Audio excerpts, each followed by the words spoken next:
Let me welcome you, Mr. President, to Scotland, and fantastic to be here at Turnberry with you. Thank you so much for showing us around and having this opportunity to sit in this fantastic ballroom, which is absolutely incredible, and to start talking about some of the issues that are most pressing in your country, in my country, and in particular, we've had the opportunity to talk about the situation in Gaza and the intolerable situation, including images of starvation.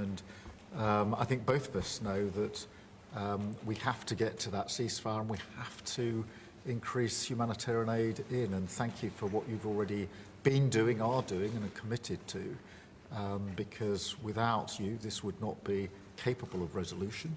And I think that if we can work not just on the pressing issues of the ceasefire, but also on this issue of getting humanitarian aid in at volume, at speed, and then we've discussed a plan for what then happens afterwards. I think we can do our very best to alleviate what is an awful situation at the moment. So thank you very much for the discussion we've had so far and the discussion we're about to continue on that really important issue. But it's fantastic to be here. Thank you for your hospitality and to see this amazing golf course. I'll invite you to a football ground at some stage and we can exchange sports. It's been great being with you, and thank you very much, Mr. Prime Minister. And you've done a fantastic job with regard to the trade deal. You know, they wanted a trade deal here for years, many years, through many different terms of different people, and you got it done. So I want to congratulate you on that, and it's a great deal for both. It brings unity. We didn't need unity, but it brings us even closer together. I think it's good for both parties. We also discussed, obviously, Gaza, and I think before we get to phase 2, which is, you know, what's going to happen afterwards, we want to get the children fed. We made a contribution a week ago of $60 million, all going into food. We only hope the food goes to the people that need it, because so much, as you know, when you do something there, it gets taken by Hamas or somebody, but it gets taken. But and we're prepared to help. You know, we want to help. It's a terrible situation. The whole thing is terrible. It's been bad for many years. But it's great to hear you feel the same way that I do. We have to help on a humanitarian basis before we do anything. We have to get the kids fed. So we've been sending in a lot of food. A lot of the food that's been going there has been sent by the United States. I spoke yesterday with the president of the European Union, Ursula, who was terrific also on the subject, and she's going to play a big role also in helping us. So we have a good group of countries that are going to help with the humanitarian needs, which is food, sanitation, and some other things. It's very difficult to deal with Hamas. As I said, you know, we got a tremendous amount of hostages out, but it would take place in drips and drabs. You'd get 10, you get 5, you get 2, you'd get 10, 12. We get 12 one time. Many of them would come to the White House, and they were so thankful. But I always said, when you get down to the final 10 or 20, you're not going to be able to make a deal with these people because they use them as a shield. And when they give them up, they no longer have a shield. And the people of Israel feel so strongly about the hostages. Some people would take a different view, but they feel so strongly about the hostages. So that's an ongoing process. Hamas has become very difficult to deal with in the last couple of days because they don't want to give up these last 20.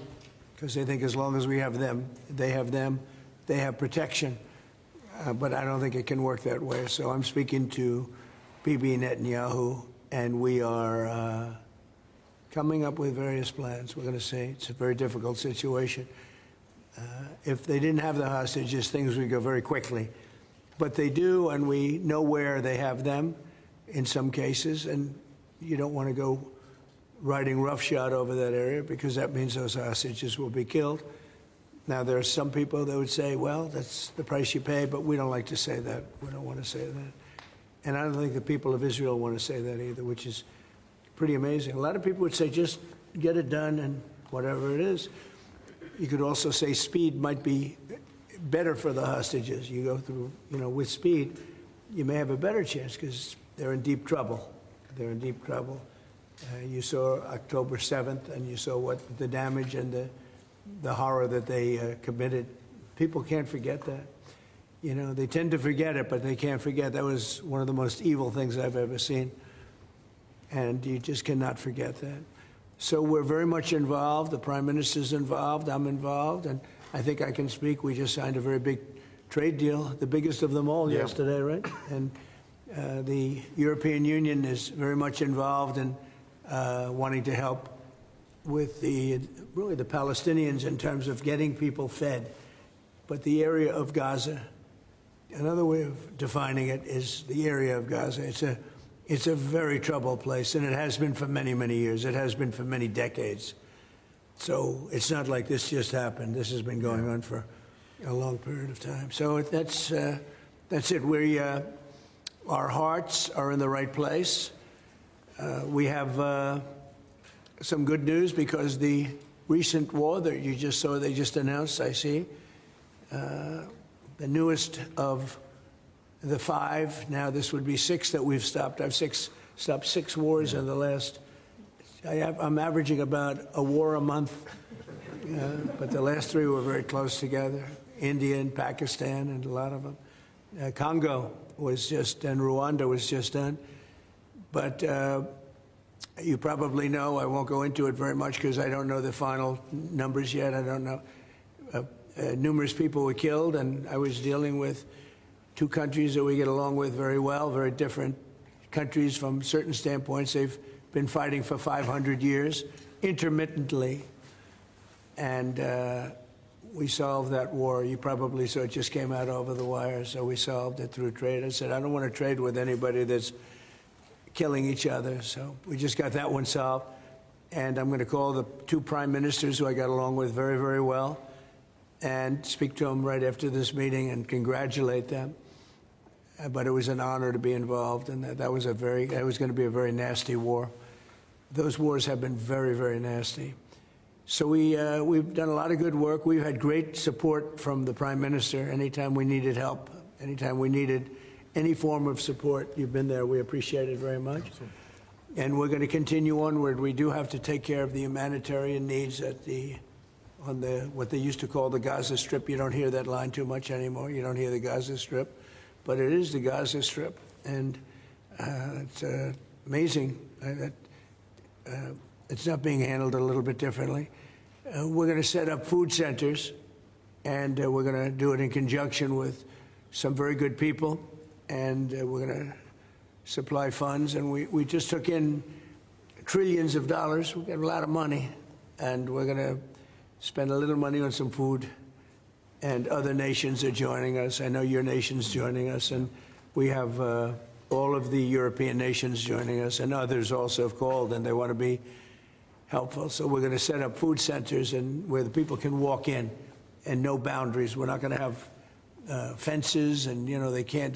They see the food from 30 you would say yards away, and they see the food. It's all there, but nobody's at it because they have fences set up that nobody can even get it. It's crazy what's going on over there. So we're going to work very closely together with your country, a great country. We also discussed inside that we are, there's a whole new thing happening with regard to energy from nuclear. Yeah. And the Prime Minister's looking at that very strongly. And I know you have Rolls-Royce nuclear plants. That sounds pretty good, right? I love that. What a great brand that is. But you're also doing the Rolls-Royce or the nuclear plants, the smaller plants. We're doing smaller and bigger, but the small is interesting. They do a small plant, very easy, very safe, and as they need more, they hook up another plant, and they have a series of plants instead of, doing the $20 billion plant. That gets tough for a lot of people to do. So we're just studying that, and it sounds like you're very far progressed, but that's a great thing you're doing on nuclear. We opened up nuclear about 2 months ago, and it's now safe and very inexpensive.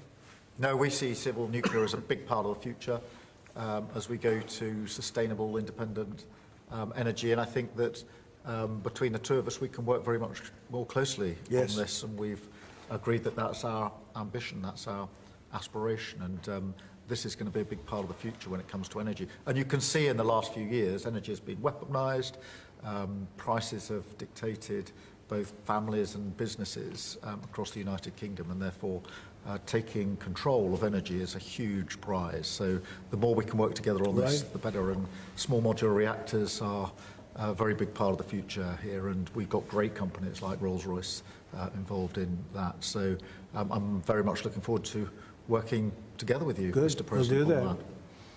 We'll do that. We're going up to your oil capital in a little while. We're going up to Aberdeen. That's called the oil capital of Europe.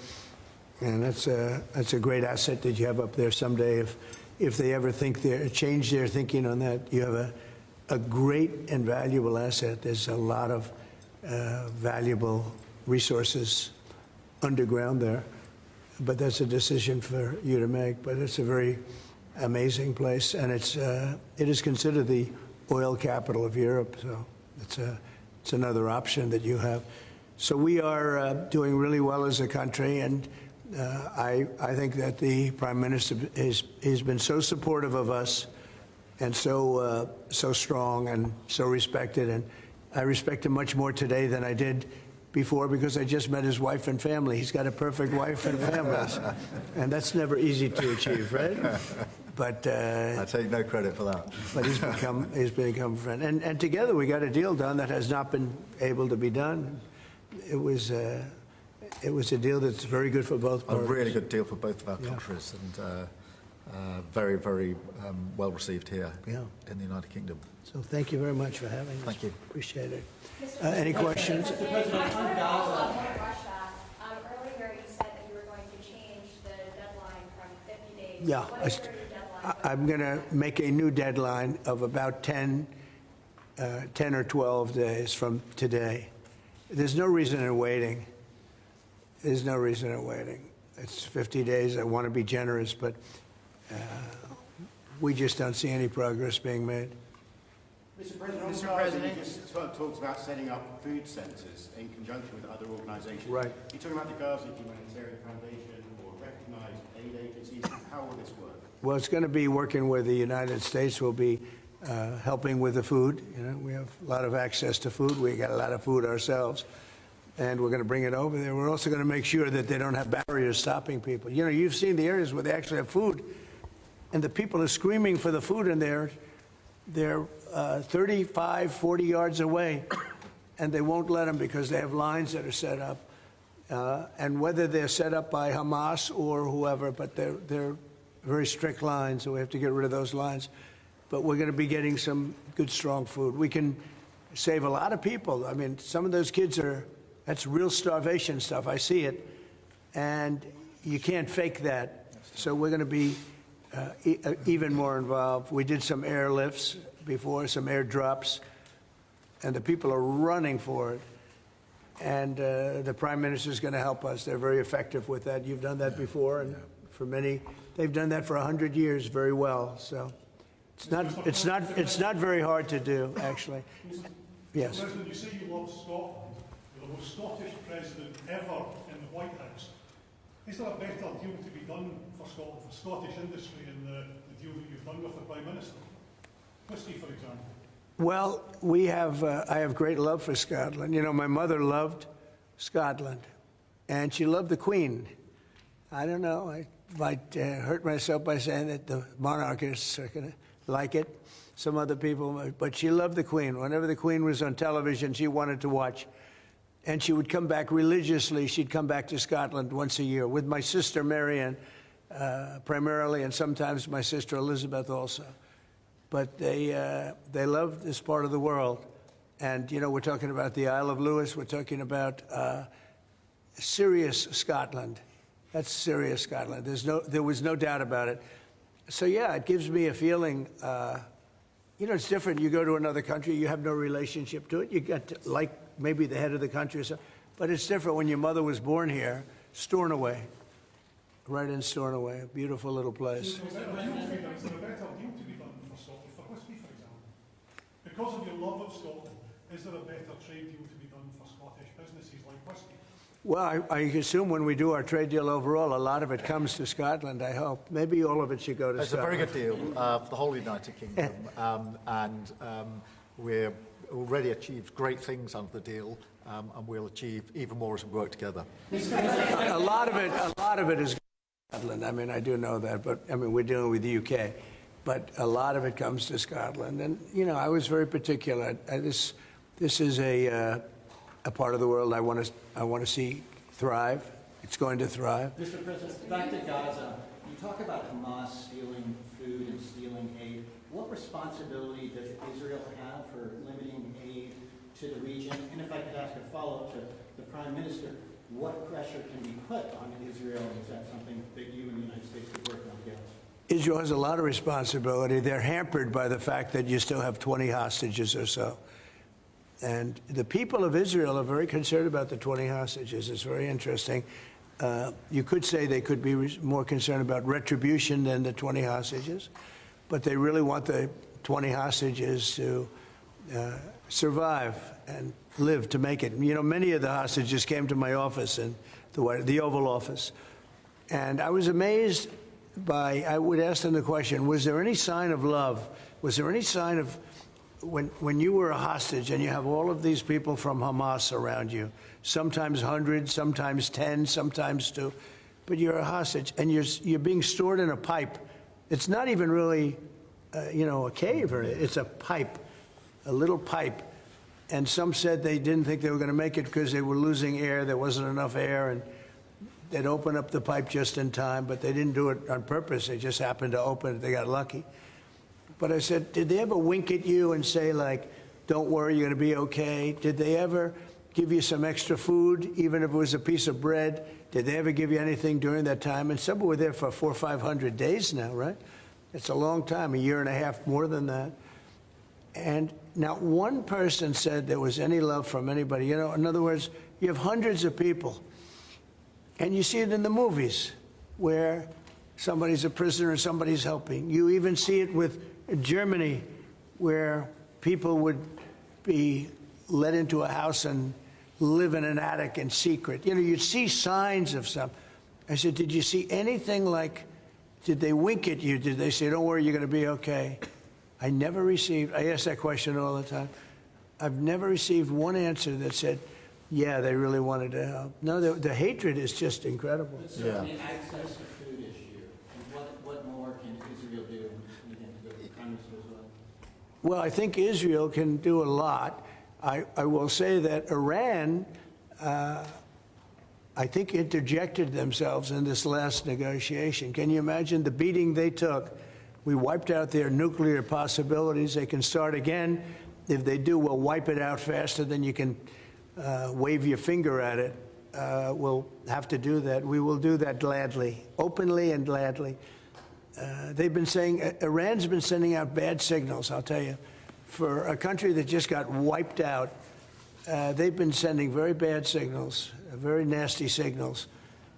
And they shouldn't be doing that. They shouldn't be doing that. They were talking about things that they shouldn't be talking about. They were interviewed on a recent show, and the foreign minister saying things that he shouldn't be talking about, shouldn't be saying. And I think they got involved in this negotiation, telling Hamas and giving Hamas signals and orders, and that's not good. That's not good. Yeah, I would say, look, we need to get the hostages out. They've been held for a very, very long time, and we must always start from there. But also recognise the situation on the ground in Gaza is absolutely intolerable, and I think that certainly speaking for the British public and myself, seeing those images of starving children in particular are revolting, and there's a sense of revulsion in the British public at what they're seeing, and they know, and we know, that humanitarian aid needs to get in at speed, at volume. Yes, some could be airdropped, and we're working with others, with the US, with Jordan on that, but the trucks need to get in, because that's the only way you can get the volume in, and we do thank the President for the work he's done to try to get to a ceasefire, which we desperately need, but also to put aid in to the region. There needs to be much more of that. We need to galvanise other countries in support of getting that aid in. And yes, that does involve putting pressure on Israel, because this is a humanitarian catastrophe now. We also need to look beyond that situation to what then happens in the event of a ceasefire, which is desperately needed. And that's why I'm really pleased that we're having a discussion about what a peace plan would look like after that, the component parts of that. And we have to be really clear at this point that Hamas can play absolutely no part in any future governance in Palestine and and in Gaza. And it's really important that we're clear about what triggered this, who took the hostages, and calling out Hamas for what they are, which is a terrorist organisation. But I think today the focus has to be on getting that humanitarian aid in. Will the UK avoid your pharmaceutical tariffs, and will it happen before August the 1st? Well, we'll be announcing on pharmaceuticals sometime in the very near future. We have a very big plan on pharmaceuticals. We want to bring a lot of the pharmaceuticals back to America, where they should be. If you look at COVID, it sort of taught us a lesson. We were getting our pharmaceuticals from other countries. We almost didn't make any. We used to make them ourselves, and we're going to want to be making a lot of them ourselves, all of them in a sense. But you also have a good pharmaceutical business. We'll be dealing with you on pharmaceuticals also. And we certainly feel a lot better with your country working on pharmaceuticals for America than some of the other countries that were with the relationship we have. You would not use that as a cudgel. You wouldn't be using it as a block. But we're going to be announcing sometime very soon, I think, pharmaceuticals are our whole thing. And the companies know. And drug prices are going to be coming down very substantially in the U.S., very, very substantially. And that'll happen very soon. Mr. President, we can all sense your frustration. No, go ahead. Vladimir Putin. Hold it. We can all sense your frustration with Vladimir Putin. Yeah. Do you think he's been lying to you about his intentions in Ukraine? Well, I don't want to use the word lying. All I know is we'd have a good talk, and it seemed on, let's say, 3 occasions, it seemed that we were going to have a ceasefire and maybe peace, and you divide it up and you do whatever you have to do, that obviously to get to the end. And all of a sudden, missiles are flying into Kiev and other places. And I say, what's that all about? I spoke to him 3-4 hours ago, and it looked like we were on our way. And then I'd say, forget it, and I'm not going to talk anymore. You know, this has happened on too many occasions, and I don't like it. I don't like it. Successful social media sites. There are new powers here to censor your site, state mandates. To censor my site? To censor your site. You mean Truth? Truth Social? I mean Truth. Is that okay? Well, I don't think he's going to censor my site because I say only good things. Will you please uncensor my site? Yeah, we're not censoring anyone.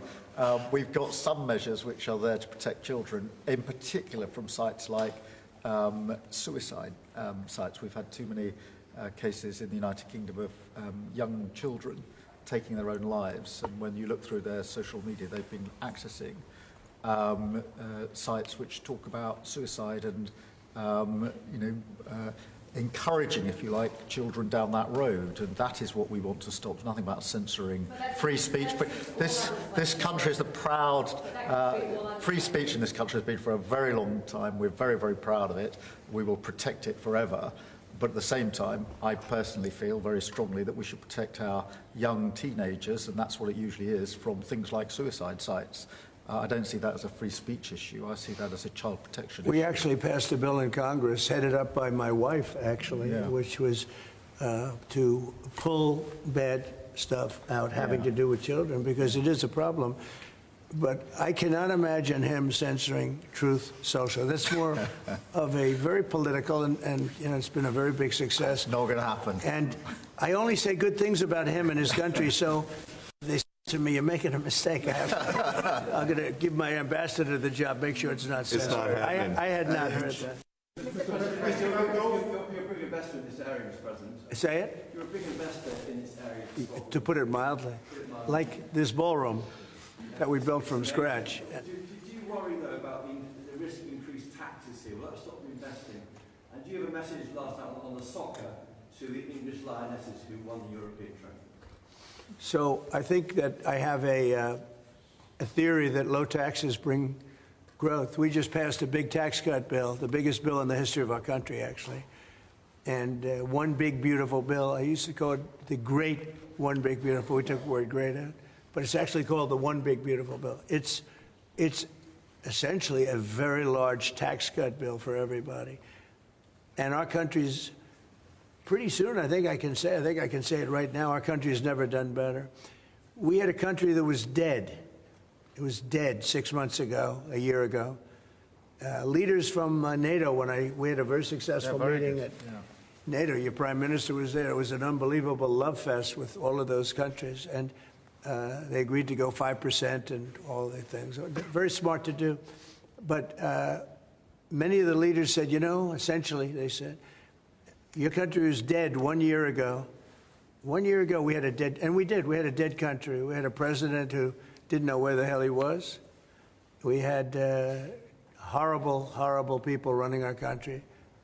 I think they were sick people, actually, sick. You talk about censorship, those are big, that's all they did was censor, and they didn't know what to do. And they had high taxes. They wanted more tax, total censorship, transgender for everybody, men playing in women's sports, everything bad they wanted, and they still do. That's what they still do. That's why they're down at 15% or something, I saw it today, the lowest that the other part of the Democrats have ever been. But no, I find that when you lower taxes, you get growth. I will say this area, and the Prime Minister hasn't been here very long, in all fairness. I think he'll be a tax cutter. But I find that as we cut taxes, we did more business. Yeah. You know, in my first tax bill, we cut taxes from 39% down to 22%. And we ended up at the end of the first year, when it was still a little raw, we ended up taking in much more revenue than we did at 39%. It was pretty amazing. And we're taking in a lot of revenue right now. And this was an additional tax cut. So I find, for whatever it's worth, tax cuts are very good. Russia moved up the deadline. It's now 10 or 12 days. Is the sanction the same, that you're going to slap 100% tariff on anybody who does business with Russia? So what I'm doing is we're going to do secondary sanctions, unless we make a deal. And we might make a deal. I don't know. You don't know. It's we've done so many peace deals. This is the one I started out with. And, you know, I know President Putin called me. He wanted to know if I could help him with Iran. I said, no, I don't need your help with Iran. I need your help with Russia. And so that's the one deal that continues to linger. And, you know, we're losing 5,000. They're losing. I'm not losing. You're not losing. But 5,000 Russian and Ukrainian kids a week are dying. And that's not mentioning the people that are dying also in towns where, you know, he's lobbing missiles into certain towns like Kiev. And he's got to make a deal. It's too many people are dying. It's a really bloody war. And the 5 is now, they're really telling me that number is obsolete. It's like 7. That's terrible. So you have 7,000 Russian and Ukrainian soldiers dying every single week for no reason whatsoever. So you would think, based on common sense, you would think he'd want to make a deal. We'll find out. Publicly, have you had any other Ukrainian channels conversations with the Russians reiterating this? In what? Reiterating this new pressure and deadline. Yeah, well, we're going to have I mean, well, you're the press. I'm reiterating it to you. Yeah, I'd say 10 to 12 days. I'll announce it probably tonight or tomorrow. But there's no reason to wait. If you know what the answer is going to be, why wait? And it would be sanctions and maybe tariffs, secondary tariffs. You know what a secondary tariff is. And look, the Russian economy, I don't want to do that to Russia. I love the Russian people. They're great people. I don't want to do that to Russia. But this thing, they're losing a lot of Russians. They've lost 1 million Russians. And that's the, you know, sons. That's the sons and daughters of Russian families. They leave the house. They go, bye, Mom, bye, Dad, and then they get blown away. And Ukrainian, too. Look at Ukraine. It's a disaster what's happened there. But it continues to go on. As you know, we made a deal where the European Union is essentially involved, but it's NATO, and we're we're supplying weapons to NATO. NATO's now paying because the United States, because of Biden's in for $350 billion, the European nations are in for about $100 billion. Should be the opposite way, by the way, because we have a big ocean in between. Should be the opposite way. But I think that eventually something's going to happen. It should happen fast. So many people are dying. You know, when I settled out with Congo and Rwanda, they lost almost 8 million people. And it just made so much sense. And if I didn't get involved, they wouldn't have done it. They weren't even thinking about settling it. It was just going on forever. And nobody could go into those territories because they'd get killed. They'd get killed. And now they have I hear it's a whole different ballgame. We settled it. This is one that should be settled. Russia, Ukraine. This is one that really should be settled. Mr. President, Scotland's First Minister has today set out his plans for a second referendum on Scottish independence. Can I get your reaction to that as someone with deep ties to Scotland? Prime Minister, can I also get your thoughts on that? If the SNP do win a majority in next year's election, then they have the right to hold the referendum, you know? Well, I don't want to get involved in your politics. We got enough politics of our own. I will say that I predicted what was going to happen the last time. You remember, I was opening the first course over at Aberdeen, and I was over here, and at the same time, and they asked me that question. I made a prediction. It was the day before the vote, and I made it correct. I like to be correct, but I made a correct prediction. I don't know. I do say that when they made that deal, somebody said that it was, and I remember this very distinctly. I said, could they do this all the time? There was a little bit of a restriction, like 50 or 75 years before you could take another vote. Because, you know, a country can't go through that too much. I don't know the First Minister, but I've heard great things about him. I've spoken to him. I hear very good things about him, and I'm meeting him today. So maybe I'll have a better opinion then. And let me answer that straightforwardly, because I believe in a stronger Scotland, in a better United Kingdom. And I think that at a time like this, when it's quite clear that there's uncertainty and volatility around the world, the strength of the United Kingdom together is very important for all four nations, very important for Scotland. And that should be our priority, that should be our focus, not on the politics, which feels like the politics of yesteryear now, at a time like this. And I think that the First Minister should probably focus more on his delivery in Scotland than on his constitutional issues, and we might have a better health service in Scotland. But at a time like this, I think the United Kingdom is always stronger as four nations. I think that's better for all four nations. I think that's how Scotland is stronger. Look at the deal that we've been able to do with the United States, a really important deal that we made just months ago. That is what the United Kingdom can do when we act as a powerful set of four nations together, and there are very many other examples. Mr. President, you toured the Federal Reserve last week. And I did. Set to meet this week. Do you think your visit has inspired a potential rate cut, or how do you see things shaping out this week? Well, it's interesting. I did tour it. I toured the building. And if you looked at this building, if you came here like 14, 15 years ago, we've had it a long time. It's been an honor to have Turnberry. But I was on much more opulent walls, ceilings, floors. We had to do this. And we did a very great job. I mean, you see how beautiful it is inside. Everything was saved. Everything was preserved. We had ceilings that were in bad shape. They were falling down. You know, it's very old. Wasn't properly maintained. Now it's brand new and beautiful. And we saved everything. If you really think here, you took a look and you were sort of commenting to coloring the. Now, this is a brand new building, but if you look outside, it's equally opulent and beautiful. And we didn't do that by spending, hundreds of millions of dollars in surrounding a railing underneath the area that you're painting. I mean, I've never seen anything like it. Brand new, beautiful plywood, very expensive, wrapped around a figurine or a railing to preserve it. But you don't have to do that. You can just wrap a cloth, they call it a blanket, and you don't even have to do that if you're careful when you're doing the ceiling. But I don't know what they did. They'd take down a ceiling and put up a new ceiling, and the new ceiling had no opulence to it. Or they'd fix the ceiling. But I would say that all I need is a good plaster and a can of paint. And, you know, they spent $3.9 billion. And I spent a lot of money, too, but it's I'd say 3.8 billion less, you know, meaning I spent probably $100 million making this place incredible. And you were saying a lot of that was local trades.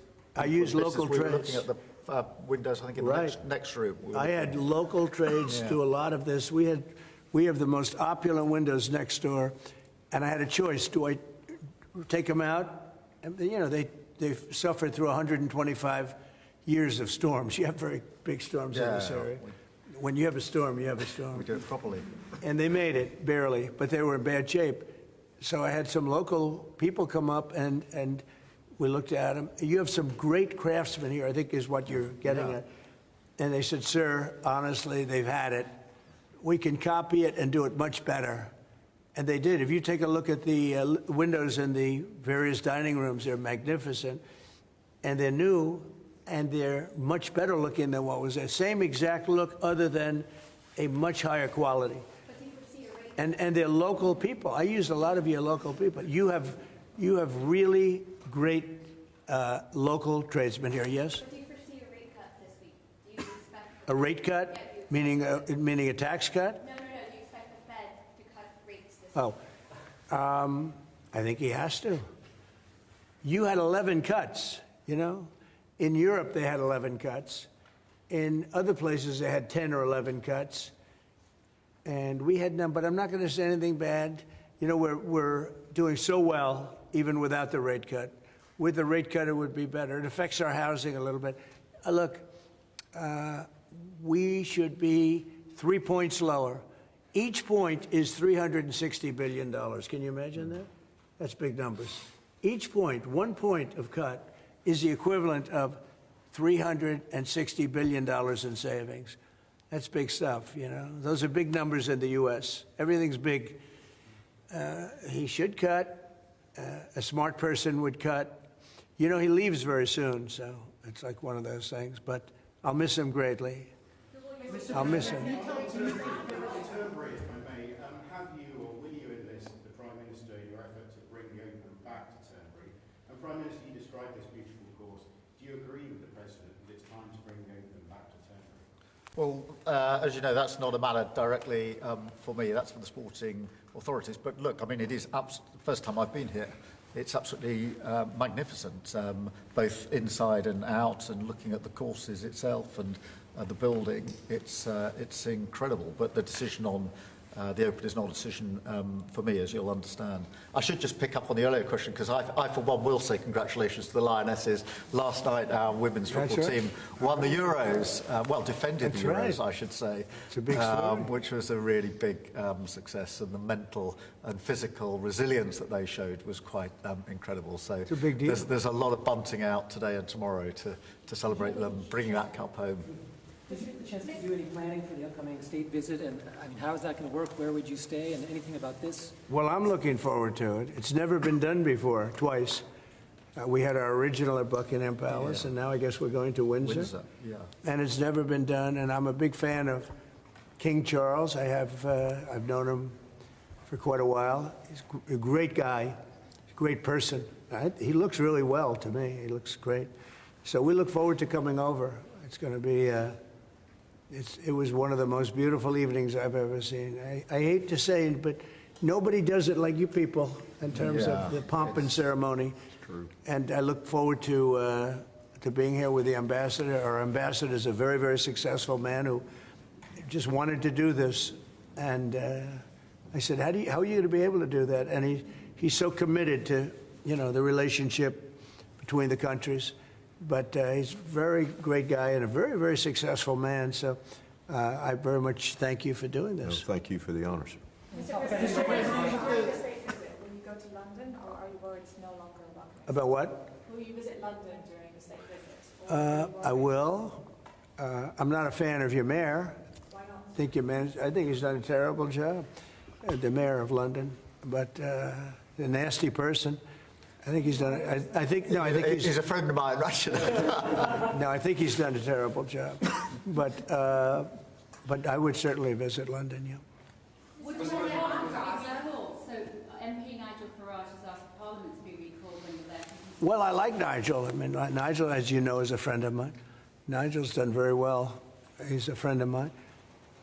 And Keir's a friend of mine. Would you recall Parliament so that the President can talk to MPs? Well, Parliament's in recess at the time, but look, I do want to be clear. This is an unprecedented and very special state visit.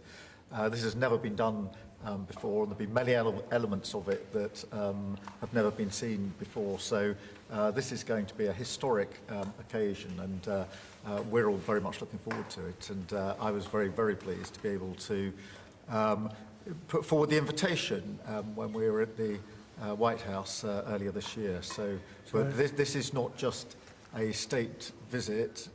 They're always incredible occasions, and this is an unprecedented second state visit. So you can imagine just how special that's going to be.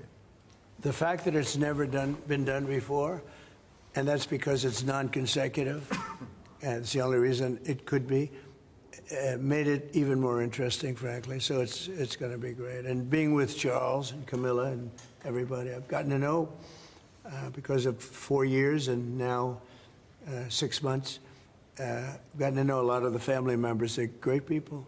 They're really great people. And in that sense, I think that the UK is very lucky. You can have people that weren't great people. I don't know if I'd say that, but you could have people that weren't. But we're very lucky to have our royal family. They're absolutely fantastic. So we really look forward to that. As far as Parliament, if he wants me to speak in Parliament, I'll do it. Okay? But it doesn't have to be then. It could be some other time. Maybe we should save it for another time. We'll let the one visit speak for itself. But anytime, if I could be helpful, I would certainly do it. Thank you. Mr. President, with the EU deal, what alternatives are you considering to get the hostages out if there's no ceasefire? Well, there are a couple of alternatives. Some are pretty strong, but the most sensible alternative is talk and negotiation. But I said a long time ago, at a certain point, they're not going to be talking because they're going to lose their shield. The hostages are a shield for them.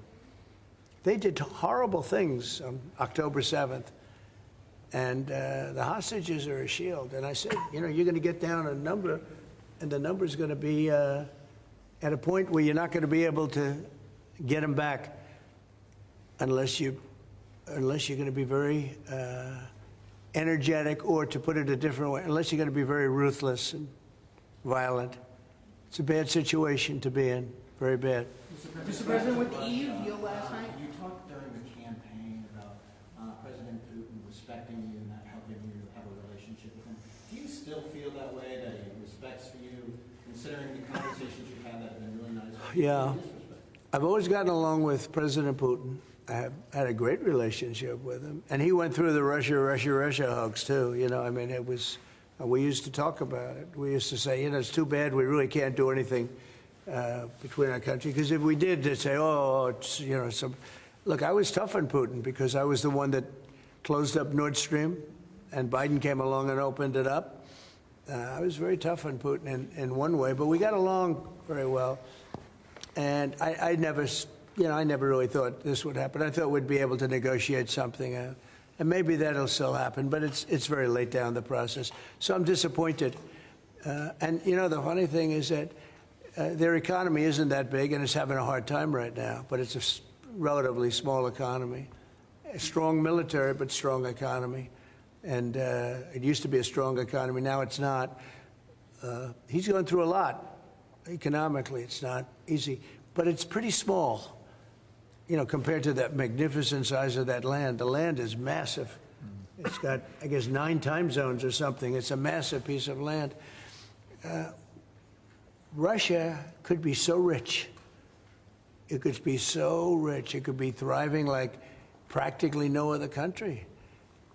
And they're holding that back because we can't. He wants to do trade deals with us. He talks about it all the time. He wanted to. And I envision that a lot of trade with Russia. They have a lot of valuable things. When you talk about rare earth, they have serious rare earth, right? They have just about every form you can have. So, you know, Russia could be so rich right now. Instead, they spend all their money on war. They spend everything on war and killing people, and it doesn't make sense to me. I thought he would want to end this thing quickly. I really felt it was going to end, but every time I think it's going to end, he kills people. Could a meeting help, and are you considering it? Has been proposed? I don't know. I'm not, you know, I'm not so interested in talking anymore. He talks. We have such nice conversations, such respectful and nice conversations, and then people die the following night with a missile going into a town and hitting. I mean, recently, I guess, the nursing home, but they hit other things. Whatever they hit, people die. So I don't know. We'll see what happens.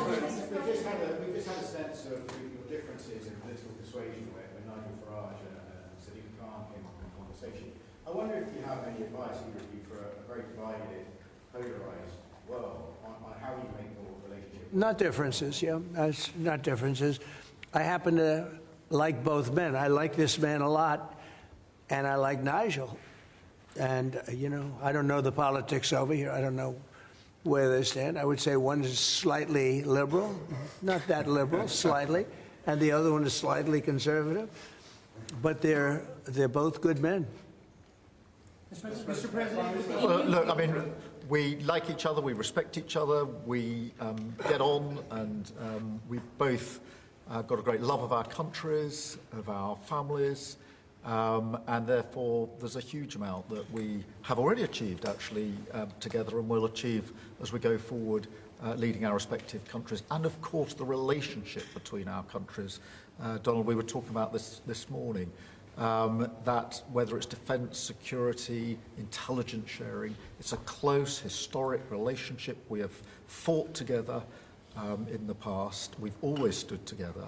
And I, for one, am very pleased that we've got such a good personal relationship between us. And I think it just shows that even if you come from different political perspectives, different backgrounds, actually there's a huge amount of common ground when it comes to what is in the best interests of our two great countries, and they are two great countries.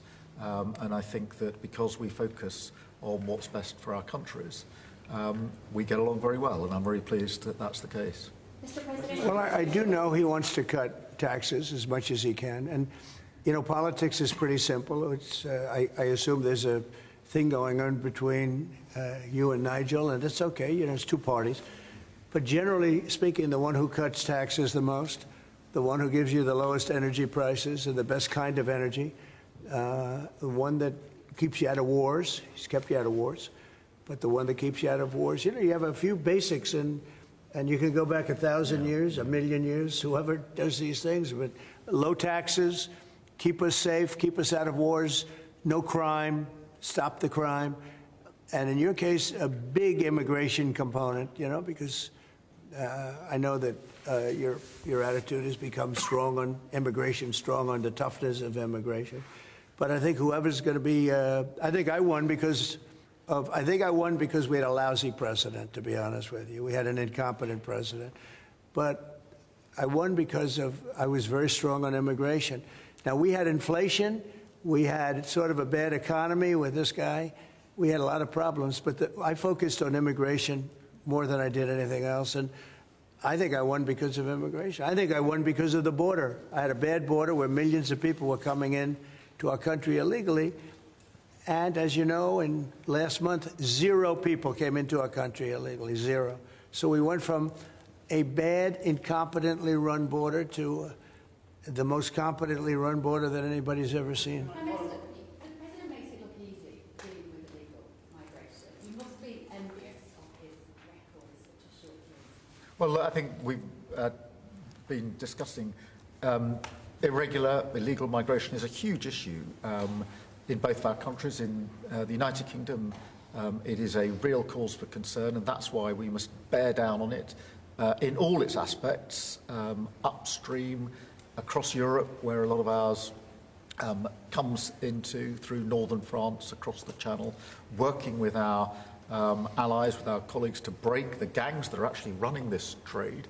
But equally being very strong that when people have arrived in this country who've got no right to be here, then we should be removing them to their own country. And that's why I'm really pleased that we've been able to focus on this very intensely and get 35,000 people out of the United Kingdom who had no right to be here. Because the message has to be, you can't make your way to the United Kingdom. We won't tolerate our rules being broken. And if you get here, you will be returned to where you came from. And it's really important that we bear down on that. We're such an attractive place for people to come if they want a better life, because we are. People coming via the rules are always welcome. Of course, we've welcomed talent and people into this country for centuries, literally. But what the British people will not tolerate is those that break the rules.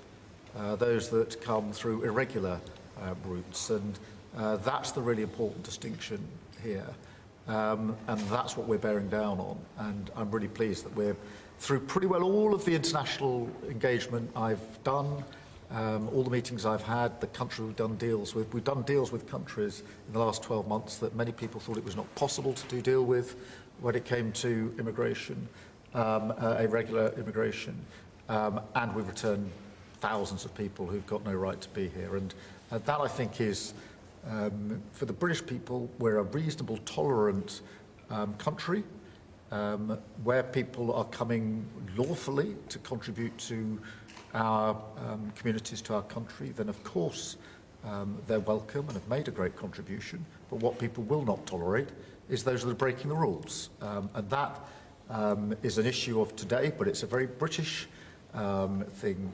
We are people who respect rules. We don't approve of those that break rules. I can say, though, that I had one of the greatest victories, they say the most consequential in 129 years, so I don't know about that, but it was pretty close.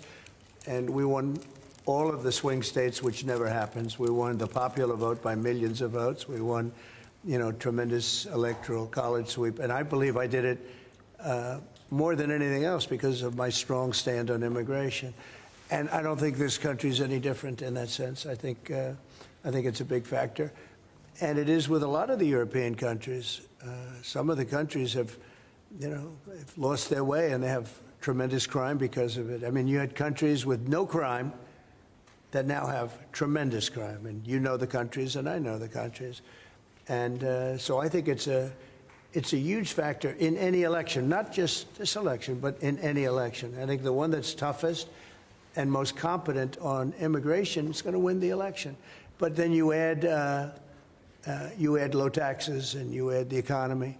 He did a great thing with the economy because a lot of money is going to come in because of the deal that was made. But I think that immigration is now bigger than ever before. Mr. President, your Treasury Secretary is meeting with Chinese trade Right now. Right now. Have you received an update? Do you expect a deal when these talks are over, especially with the August 1st deadline? No, they're meeting right now. And, we have a good relationship with China. But China's tough. And like you're tough, we're all tough, yes. But we're going to see what happens. We just concluded our deal with Japan. It was very good for everybody. We're making, great deals. We're making deals that are good for us, but we want them to be good for everybody. It's important. It's sometimes I'll do something that I shouldn't do because it's not very important for our country, but it's very meaningful for the country on the other side. And I'll let them have that point because it's very important for them. So I don't know, but we've made a lot of deals in the last couple of months. And then ultimately, as you might as well know, we're going to just, because we have, you have 200 countries, more, but people don't know that. You got a lot of countries. And I wouldn't want to sit down with 200 people and have to deal the way he was calling me all the time. We want this, we got to have that. These are tough negotiators. These are, look, they're smart people, they're tough negotiators. They know what they want. And, but we're going to be setting a tariff for essentially the rest of the world. And that's what they're going to pay if they want to do business in the United States. Because you can't sit down and make 200 deals. But we've made the big ones. We just finished Indonesia. They opened up their country. We just finished Japan. They opened up their country. You know, Japan opened up the country. They were totally closed. They opened it up to our cars, even to rice. Rice was a big deal. They would never take anybody else's rice. They'd take in rice. But they opened up their country.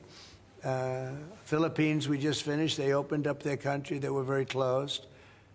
I'd love to see China open up their country. So we're dealing with China right now, as we speak.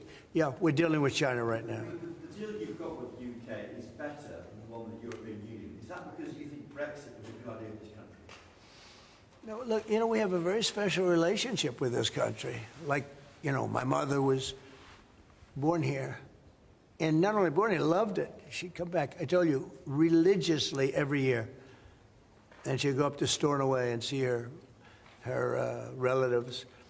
But she loved the country. Yeah, it probably has, it always has an impact. Always has an impact. But, you know, Germany has a new leader, and I think he's terrific. I think you like him too. Yeah, I think he's terrific. My father was born in Germany. Or his Germany was, his parents said, we're just out. But, so, you know, you have a lot of feeling for this part of the world. I do. I want to see this part of the world do well. Germany, Scotland, UK. I want this part of the world to do well. All of the nations. You know, you do feel a certain, you have a feeling, a warm feeling toward a part when your parents are born essentially here. And I think maybe it's slightly different.Maybe it's not. I don't know. But maybe it's slightly different. Mr. President, the President completely rule out a pardon for Ghislaine Maxwell who landed. Is that something you would ever consider, and why? Pardon for who? For Ghislaine Maxwell. Well, I'm allowed to give her a pardon, but nobody's approached me with it. Nobody's asked me about it. It's in the news about that aspect of it, but right now it would be inappropriate to talk about it. So, Mr. President, your opposition to offshore wind is well known. In Scotland, wind is a disaster. But in Scotland and across the UK, wind farms. I know, it's a shame. It's not his fault. I used to tell Alex Salmond. Have you spoken to the Prime Minister, and will you speak to the First? Well, all I can do is give my look. Wind is the most expensive form of energy, and it destroys the beauty of your fields and your plains and your waterways. And look out there. There's no windmills, but if you look in another direction, you see windmills. When we go to Aberdeen, you'll see some of the ugliest windmills you've ever seen. They're the height of a 50-story building. And you can take 1,000 times more energy out of a hole in the ground this big. This big. It's called oil and gas. And you have it there, the North Sea. This big, that nobody would even see. You can take 1,000 times more power, because the wind is intermittent, it doesn't work, it's extremely expensive. All the windmills are made in China. They used to be Germany and China, now they're mostly in China. They all come out of China. They say that the blades, which are carbon fiber, you can't bury. Oh, okay, you can't bury. What are you going to do, dump them in the ocean someplace? Because they only last a certain period of time. And remember, a windmill has a life of 8 years, especially when they're out in the salty sea, and they start to rot and to rust. You're going to have to replace them. It's very hard to replace them. Wind needs massive subsidy. And you are paying in Scotland and in UK and all over the place where they have massive subsidies to have these ugly monsters all over the place. So I've restricted windmills in the United States. Now, a couple, we have, you know, the poor, stupid people at the beginning, they approved them. So they have their full approvals. But I've restricted windmills in the United States because they also kill all your birds. You know, they wipe out. You know, it's interesting. If you shoot a bald eagle in the United States, they put you in jail for 5 years. And yet windmills knock out hundreds of them. They don't do anything. You explained that. So it's a very expensive energy. It's a very ugly energy. and we won't allow it in the United States. So we believe in a mix, and obviously oil and gas is going to be with us for a very long time, and that'll be part of the mix. But also wind, solar, increasingly nuclear, which is what we've been discussing this morning, civil nuclear as we go forward. The most important thing for the United Kingdom is that we have control of our energy, and we have energy independence and security, because at the moment, whatever the attributes and facilities in the North Sea, that is sold onto the international market. We buy it back off the international market. That was a historic mistake in my view. But what we need is a mix so that we get the energy security that we need for the future, and that's the focus of everything that we're doing. But what we have discussed today is that the energy prices are too high, which is why we recently took measures to reduce the energy prices, particularly for energy-intensive businesses. But in the long run, the only way to reduce your energy prices is to take control of your energy, and that's what we're doing, taking control of our energy. Mr. President, our King Charles, who you are a great friend of, is a big fan of eco-projects, windmills, as you call them. Is he wrong? So King Charles is an environmentalist, I will tell you. And I say that in a positive way, not a negative way. And every time I've met with him, he talked about the environment, how important it is. And I'm all for it. I think that's great, you know. King Charles, more than anything else, loves the country. But I got to know him very well. He truly is an environmentalist. He wants clean air, clean water, you know, all of the things that we all want. Mr. President, you have said that you have not been briefed on the Epstein files, or your name has not appeared in the Epstein files. But doesn't the AG have to tell you if your name is... Well, I haven't been overly interested in it. You know, it's a hoax that's been built up way beyond proportion. I can say this, those files were run by the worst scum on earth.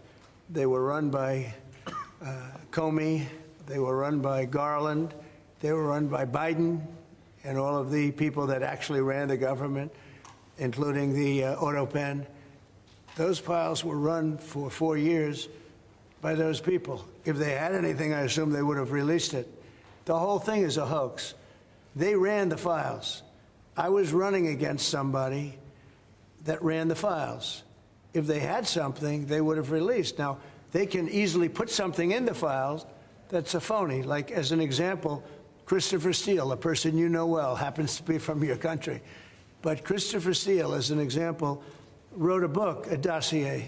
We call it the fake news dossier. And the whole thing was a fake. The whole thing was a fake. They can put things in the file that are fake. But those files were run by bad, sick people. If they had anything, why didn't they use it when I was killing Joe and then he gave out because he was 25 points down? And then I got somebody new. Nobody even knew anything about it. She was a horrible vice president. She was a border czar, but she never went to the border. She never once called a border patrol agent to find out how we're doing. But she was the border czar. Her name was Kamala. Nobody knows her last name. It was Harris. But nobody knew her last name.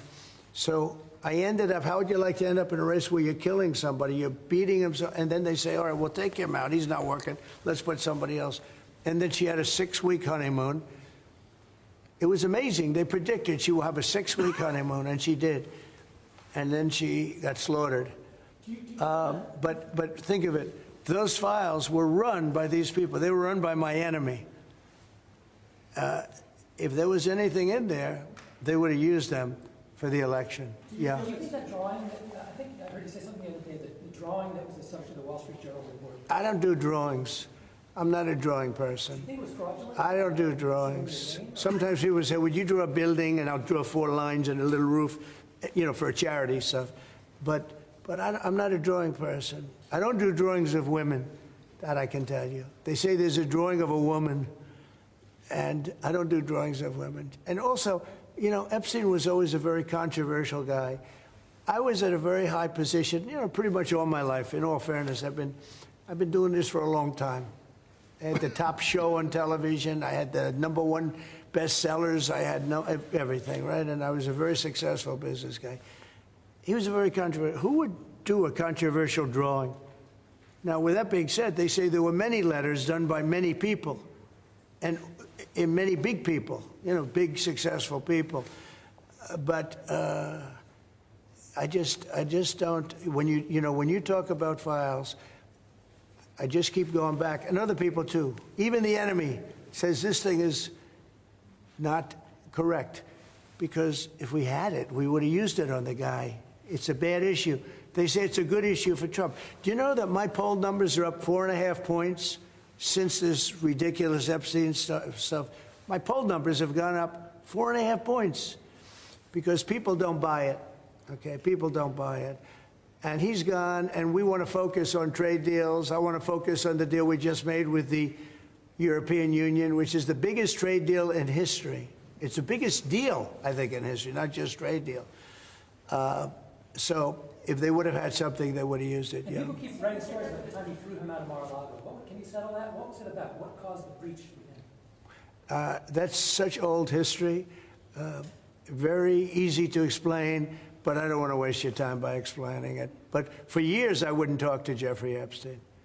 I wouldn't talk because he did something that was inappropriate. He hired help.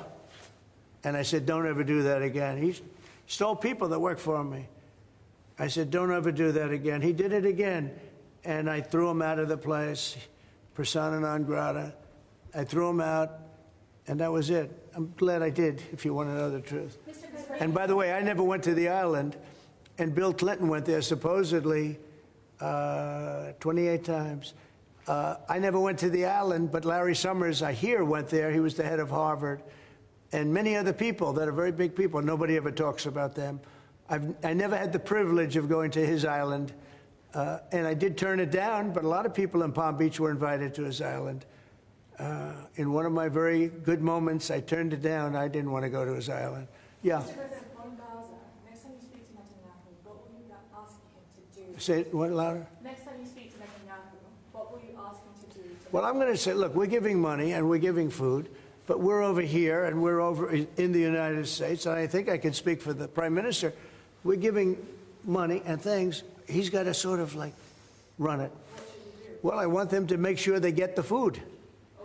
I want to make sure they get the food, every ounce of food. I think you want the same absolutely. thing. It's an absolute focus. Because that food isn't being delivered, Mr. President, or at least all of it. you said you were going to set essentially a tariff for the rest of the world. For the world. What percent will that tariff be? I would say it'll be somewhere in the 15 to 20% range.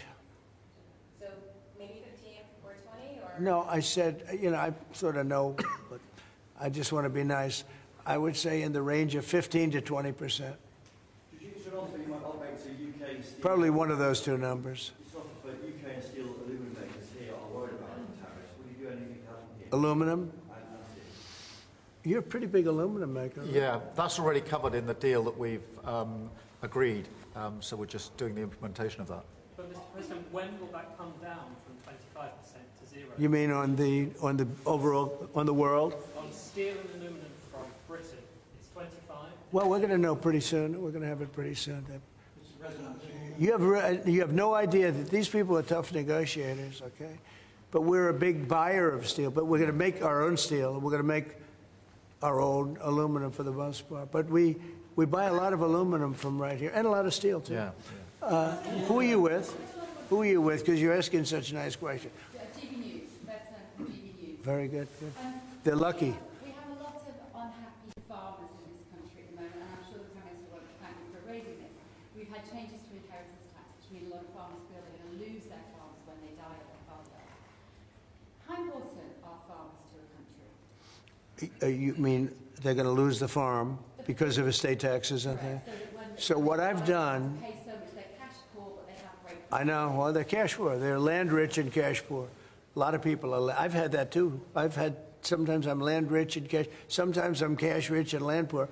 I like it both ways, but as I get older, I like the more conservative route. So I did something that I don't know if you can do, but it was great. I love our farmers.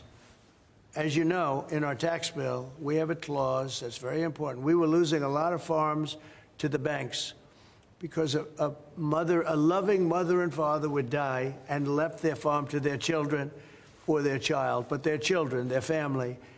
And they loved their family, and they thought they were doing them a favor, but they had a 50% tax to pay. So the land would get valued, and at a high number, because some of the farms were valuable, but they didn't, you know, they couldn't quantify it.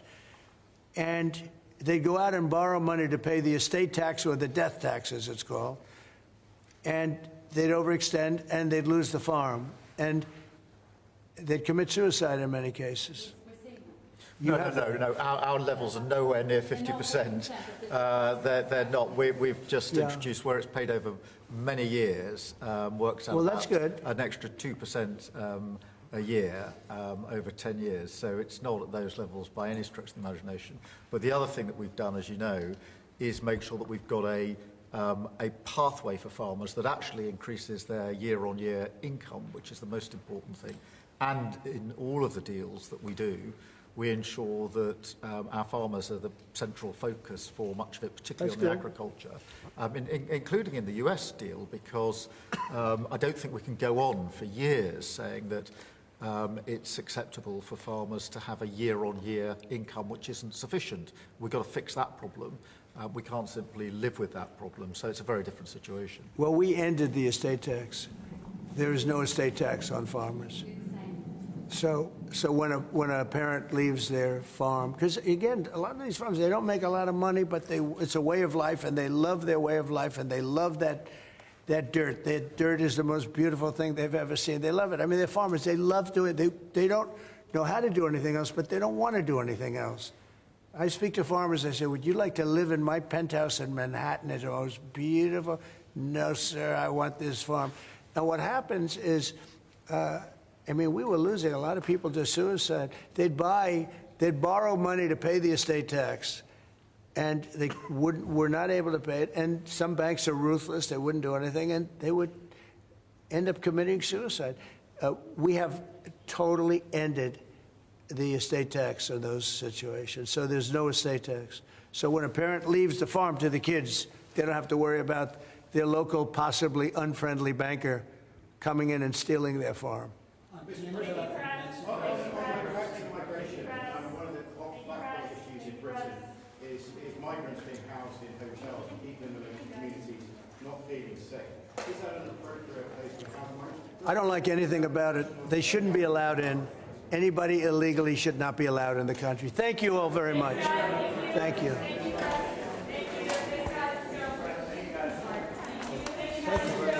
Take everything.